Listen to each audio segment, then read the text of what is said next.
வணக்கம் நண்பர்களே, வெந்தயக்கீரை மசாலா சப்பாத்தி எப்படி செய்கிறதுன்னு இந்த வீடியோவில் பார்க்கலாம் வாங்க. அதுக்கு முதல்ல ஒரு மிக்ஸி ஜார் எடுத்துக்கிட்டு அந்த மிக்ஸி ஜாரில் நல்லா கழுவி சுத்தம் பண்ணின அரை கை அளவுக்கு கொத்தமல்லி இலை, 2 மீடியம் சைஸில் பச்சை மிளகாய், 1 டீஸ்பூன் இஞ்சி பூண்டு விழுது, 1 டீஸ்பூன் வர கொத்தமல்லி தூள், இதை 4ஐயும் போட்டுக்கிட்டு தண்ணி கொஞ்சமாக ஊற்றி கெட்டியாக ஒரு பேஸ்ட் மாதிரி அரைச்சி எடுத்து வச்சுக்கணும். அதுக்கப்புறம் மீடியம் சைஸில் ஒரே ஒரு உருளைக்கிழங்கு எடுத்து அதை தண்ணியில் போட்டு கழுவிட்டு குக்கரில் போட்டு வேக வச்சு எடுத்து அதில் இருக்கிற தோலை உரிச்சிட்டு அதை நல்லா மசிச்சு எடுத்து வச்சுக்கணும். அதுக்கப்புறம் மீடியம் சைஸில் இருக்கிற ஒரு கட்டு வெந்தயக்கீரை எடுத்துக்கிட்டு அதை சின்ன சின்ன துண்டுகளாக நல்லா கட் பண்ணி 2-3 தடவை தண்ணியில் போட்டு நல்லா அலசி அதில் மேலாக நிற்கிற கீரையை மட்டும் அள்ளி அதில் இருக்கிற தண்ணியெல்லாம் நல்லா இறுக்கி பிழிஞ்சிட்டு ஒரு தட்டத்தில் எடுத்து வச்சுக்கணும். அதுக்கப்புறம் ஒரு பாத்திரத்தை எடுத்துக்கிட்டு அந்த பாத்திரத்தில் அரை கிலோ அளவுக்கு கோதுமை மாவு போட்டுக்கிட்டு அது கூட அந்த சப்பாத்தி மாவுக்கு தேவையான அளவுக்கு தூளுப்பு போட்டு நல்லா கலந்துக்கணும். அதுக்கப்புறம் அதில் மிக்ஸி ஜாரில் அரைச்சி வச்சுருக்கிற அந்த பேஸ்ட் எடுத்து போட்டுக்கிட்டு அதையும் எல்லாத்தையும் சேர்த்து நல்லா கலந்துக்கணும். அதுக்கப்புறம் அதில் ஏற்கனவே வேக வச்சு மசிச்சு வச்சுருக்கிற அந்த உருளைக்கிழங்கு, கட் பண்ணி அலசி வச்சுருக்கிற வெந்தயக்கீரை இதையும் போட்டுக்கிட்டு எல்லாத்தையும் நல்லா ஒரு தடவை கலந்து விட்டுறணும். அதுக்கப்புறமா அதில் தண்ணியை கொஞ்சம் கொஞ்சமாக தெளித்து மட்டும் நல்லா கலந்து பெனஞ்சி சப்பாத்தி மாவு பதத்துக்கு பெனஞ்சிக்கணும். அதுக்கப்புறம் கடைசியாக 2 டீஸ்பூன் கடலெண்ணெய் ஊற்றி அதையும் நல்லா எல்லா பக்கமும் மாவில் படுற மாதிரி பெனஞ்சிக்கணும். பெனஞ்சிக்கிட்டு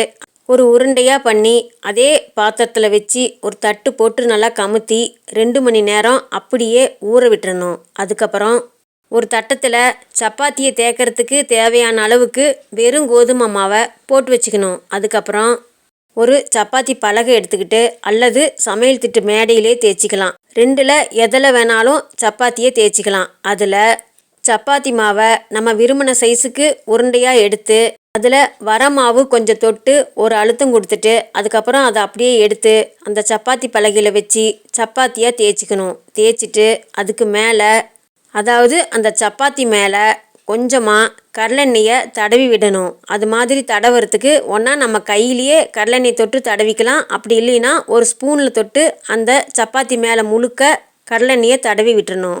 அதுக்கப்புறம் அந்த சப்பாத்தியை 2ஆக மடிச்சுட்டு மறுபடியும் அது மேலேயும் கடலெண்ணெயை நல்லா தடவிக்கணும். மறுபடியும் அதை 2ஆக மடித்தோம் அப்படின்னா அந்த சப்பாத்தி 4ஆக மடித்து ஒரு முக்கோண வடிவத்தில் இருக்கும். மறுபடியும் அதை அப்படியே எடுத்து வரமாவில் 2 பக்கமும் தொட்டுக்கணும். தொட்டுட்டு மறுபடியும் சப்பாத்தி பலகை மேலே வச்சு அப்படியே தேய்க்கணும்.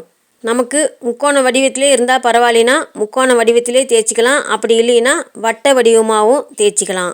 தேய்ச்சிக்கிட்டு அடுப்பில் ஒரு தோசைக்கல் வச்சு அது நல்லா காஞ்ச உடனே அடுப்பை மீடியமாக வச்சுக்கிட்டு தேய்ச்சி வச்சுருக்கிற இந்த சப்பாத்தி மாவை எடுத்து போட்டு சப்பாத்தி மேல் பக்கமும் சப்பாத்தியை சுற்றியும் கொஞ்சமாக கடலெண்ணெய் விட்டுக்கணும்.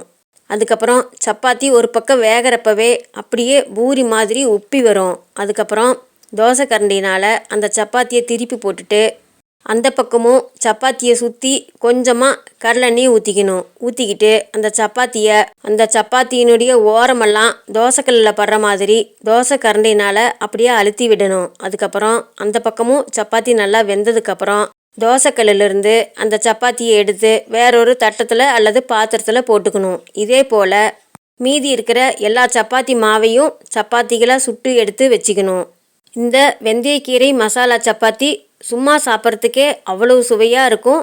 இதுக்கு விருப்பப்பட்டால் இந்த வீடியோவுக்கு முன்னாடி வீடியோவில் இருக்கிற தாபா ஸ்டைல் வெஜ்ஜி சப்ஜியை செஞ்சும் இது கூட வச்சு சாப்பிட்லாம். அது இன்னும் அவ்வளவு சுவை அதிகமாக இருக்கும்.